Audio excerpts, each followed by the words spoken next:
Assalamu alaikum, dear student. Today we have a class on preposition.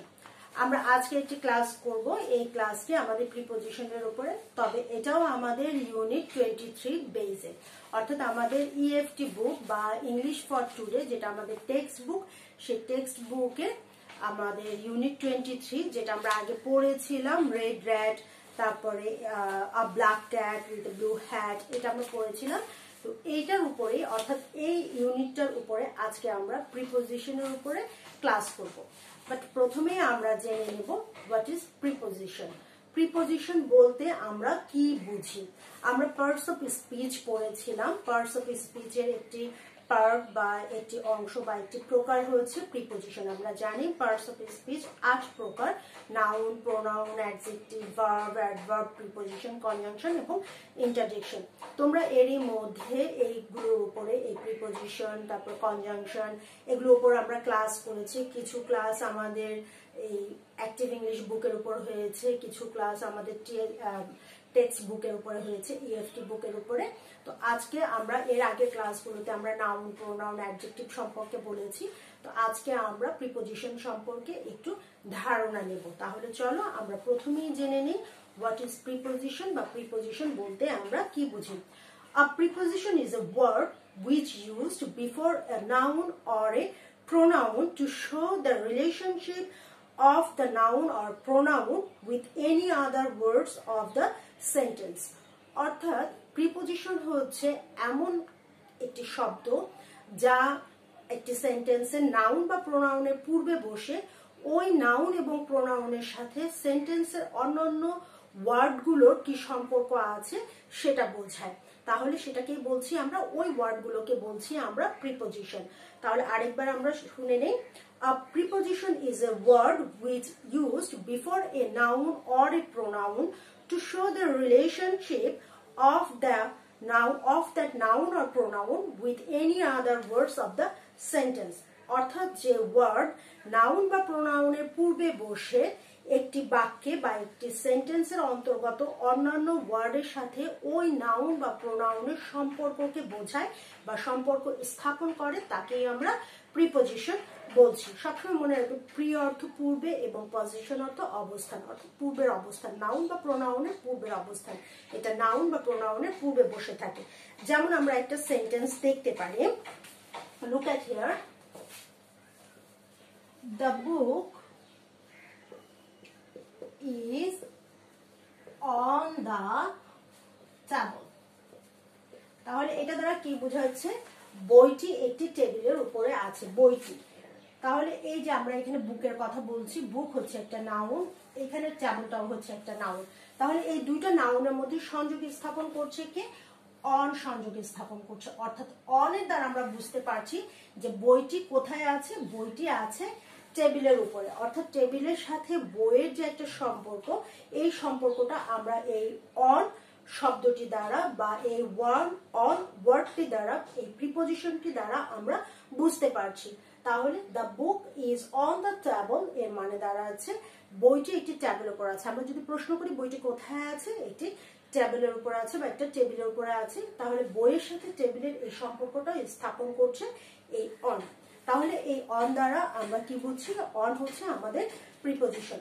এরকম অনেক preposition আছে, যেমন আমি কয়েকটা প্রিপজিশন লিখছি, আমরা এর আগে পড়ে নিয়েছিলাম। ইন, অন, আন্ডার, এই তিনটা আমরা পড়েছি, তাই তো? এগুলো ছাড়াও কিন্তু আরো অনেক প্রিপজিশন আছে, যেমন টু, বাই, বিফোর, উইথ,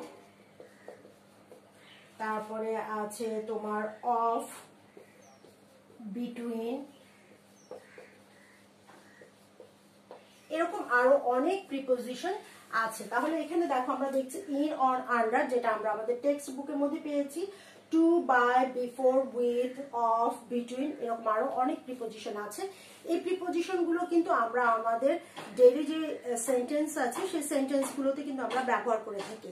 যেমন আই গো টু স্কুল, আমি স্কুলে যাই। এখানে কোথায় যাচ্ছি? স্কুলে যাচ্ছি, সেখানে আমরা টু ব্যবহার করছি। আবার এটাও আমি লিখতে পারি বা আমরা বলি অনেক সময় I go to school by rickshaw, by a CNG or by a scooter, এভাবে করে আমরা যে বাইটা ব্যবহার করলাম সেটাও একটা প্রিপোজিশন হলো। তাহলে এখান থেকে আমরা যে প্রিপোজিশনগুলো দেখলাম সেটা তোমরা খাতায় এরই মধ্যে আশা করি লিখে ফেলেছো, না লিখলে আর একটু সময় দিচ্ছি, তোমরা একটু লিখে নাও। আমরা প্রিপোজিশন বলেছি যে ওয়ার্ডগুলো নাউন বা প্রোনাউনের পূর্বে বসে ওই সেন্টেন্সের সাথে অন্য নাউন বা প্রোনাউন বা অন্য ওয়ার্ডগুলো যে সম্পর্ক স্থাপন করে সেই ওয়ার্ডটাকে বলা হচ্ছে প্রিপোজিশন। এখানে আমরা কয়েকটা প্রিপোজিশনের এক্সাম্পল দিয়েছি, যেমন in, on, under, with, before, by, to, between, of ইত্যাদি। এছাড়াও তোমরা আরো লিখতে পারো যেমন ইনটু, আপ, নেয়ার ইত্যাদি। তাহলে এটা আশা করি এর মধ্যে লিখে ফেলেছো। এরপরে আমরা যাব আরেকটা এক্সারসাইজে, অর্থাৎ এখান থেকে আমরা কারেক্ট প্রিপোজিশনটা চুজ করব এবং সেটা আমরা আমাদের এফবিতে বসাবো, অর্থাৎ ফিল ইন দ্য ব্ল্যাঙ্কসে পূরণ করব।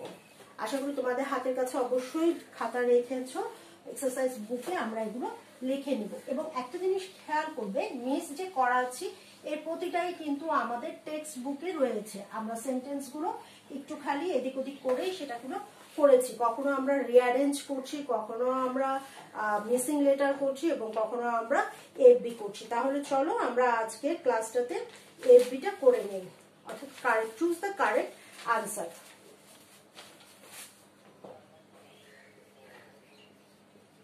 Choose the right or correct answer.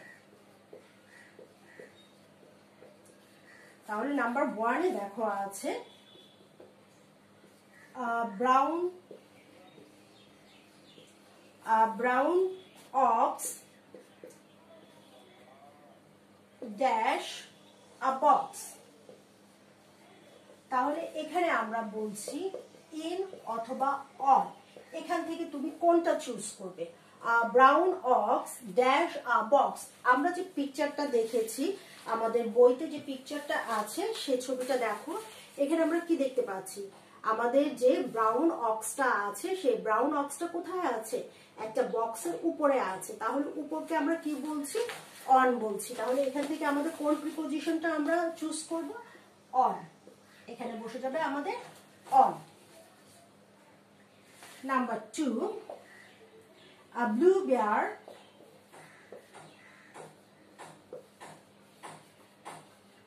dash long hair।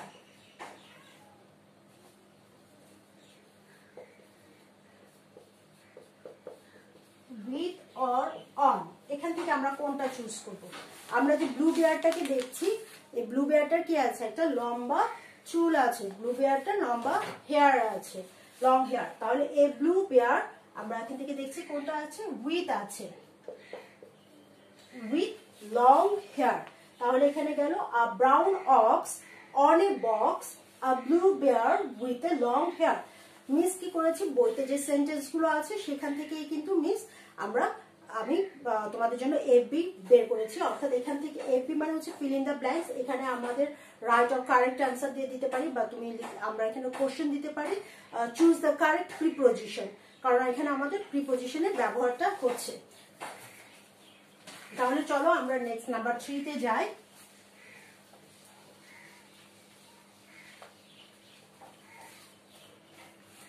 Number 3 তে আছে a black cat dash hat।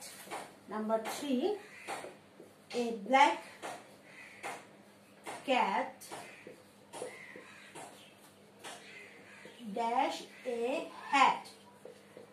তাহলে সে কিসে ছিল, under or in.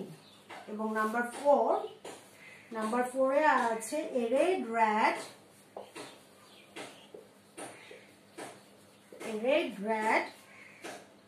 dash a mat, under or with। এখানে আমি দুটো প্রিপোজিশন দিয়েছি, এই প্রিপোজিশন গুলোর মধ্য থেকে যেটা কারেক্ট সেটা আমরা চুজ করব। তাহলে a black cat dash a hat, black ক্যাটটা কি ছিল, একটা হ্যাটের সাথে ছিল একটা ইন, এখানে কি হবে, ইন হবে। A black cat in a hat. Red rat, র্যাটটা কোথায় ছিল, ম্যাটের নিচে ছিল, তার মানে হচ্ছে আন্ডার। তাহলে এখানে আমরা দিলাম under. A red rat under a mat, a black cat in a hat. এখানে ইন এবং এখানে আন্ডার এই দুটোই কিন্তু হচ্ছে আমাদের প্রিপজিশন। এরপরে আমরা নেক্সটটাতে যাব।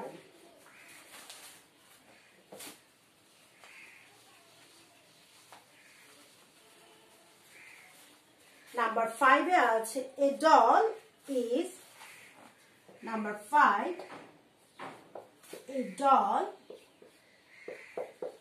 is dash the bed in or on.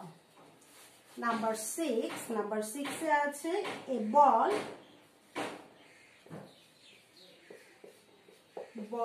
is dash the table. এখানে আমরা দিলাম আন্ডার অথবা অন। তাহলে এখান থেকে আমাদেরকে চুজ করতে হবে। A doll is dash the bed, A ball is dash the table. আমরা যদি আমাদের টেক্সট বুকটা দেখি তাহলে আমাদের এখানে ক্লিয়ার হয়ে যাবে। তাহলে আমরা যে আমাদের টেক্সট বুকটা দেখছি, এই যে দেখো এখানে পিকচারটা আছে, আমরা পিকচারটা দেখলে বুঝতে পারবো। Where is the picture? A doll is on the bed. ডলটা কোথায় আছে? আমাদের বেডের উপরে আছে। তাহলে এখানে আমরা কোনটা চুজ করব? অন চুজ করব। অনটা, এই অন প্রিপজিশনটা আমরা চুজ করছি। এবং কি আছে? বলটাকে আমরা কোথায় দেখতে পাচ্ছি? বল আছে আমাদের টেবিলের নিচে। তাহলে নিচের জায়গাটাকে আমরা কি বলছি? আন্ডার বলছি। তাহলে এখান থেকে আমরা কি চুজ করব? আন্ডার প্রিপজিশনটা চুজ করব। তাহলে এখানে আমরা লিখব আন্ডার। তাহলে এই গেল আমাদের প্রিপজিশন, অর্থাৎ আমরা বলছি। এখানে আরেকবার আমরা এটা রিভাইজ করে নেব। A doll is on the bed, a ball is under the table. তাহলে আমরা বলটাকে কোথায় বলছি? বলটা আছে আমাদের টেবিলের নিচে এবং আমাদের ডলটা আছে আমাদের বেডের উপরে। তাহলে সেখানে অন ব্যবহার করব, উপরে যেহেতু সেজন্য আমরা অন প্রিপজিশনটা ব্যবহার করব, এবং নিচে যেহেতু বলটা আছে তাই আমরা এখানে আন্ডার প্রিপজিশনটা ব্যবহার করব। তাহলে আমরা প্রিপজিশনে আজকের আমাদের লেসনে কি ছিল? What is preposition? প্রিপজিশন কি? প্রিপজিশন হচ্ছে এক ধরনের এক একটা ওয়ার্ড, যেই ওয়ার্ডগুলো নাউন বা প্রোনাউনের পূর্বে বসে ওই সেন্টেন্স বা বাক্যের সাথে নাউন বা প্রোনাউনের এবং ওই সেন্টেন্সের অন্যান্য শব্দগুলোর মধ্যে একটি সম্পর্ক স্থাপন করে। তাহলে আমরা যদি এটাকে ইংরেজিতে বলি তাহলে কি বলবো? A preposition is a word which used before a noun or a pronoun to show the relationship of that noun or pronoun with any other words of the sentence. অর্থাৎ সেন্টেন্সের অন্যান্য শব্দের সাথে নাউন বা প্রোনাউনের কি সম্পর্ক সেটা বোঝানোর জন্য বা সেটা স্থাপন করার জন্যই যে ওয়ার্ডগুলো ব্যবহার করা হয় সেই ওয়ার্ডগুলোকে আমরা প্রিপজিশন বলছি। আমরা অনেকগুলো প্রিপজিশন দেখেছি, তার মধ্যে আমরা ইউজ করেছি in, on, under, by, before, to, into, with, between, এই ধরনের আমরা প্রিপজিশনগুলো ইউজ করেছি। এছাড়া আরো অন্যান্য প্রিপজিশন আছে, যেমন আপ আছে, অ্যাবাভ আছে, তারপর ফ্রম আছে, নিয়ার আছে, বিটুইন আছে। আমরা এরকম বড় আরো উপরের ক্লাসে গেলে বা আমাদের আরো কিছুদিন পরে হয়তো বা আমরা আরো বেশ কিছু প্রিপজিশন সম্পর্কে জানবো। এরপরে আমরা এখান থেকে কারেক্ট আনসার চুজ করা বা কারেক্ট প্রিপজিশন চুজ করাটা দেখেছি। তাহলে প্রথমে যেটা ছিল, brown ox on a box, a blue bear with long hair, a black cat in a hat, a red rat under a mat, a doll is on the bed, a ball is under the table. তাহলে আমরা যে আমাদের text বুকটা দেখছি, এই text বুকের unit 23 এই দুটো পেজ যদি আমরা ভালোভাবে পড়ি, তাহলে এখান থেকে আমরা আমাদের এক্সামের জন্য 3টা আইটেম পাচ্ছি।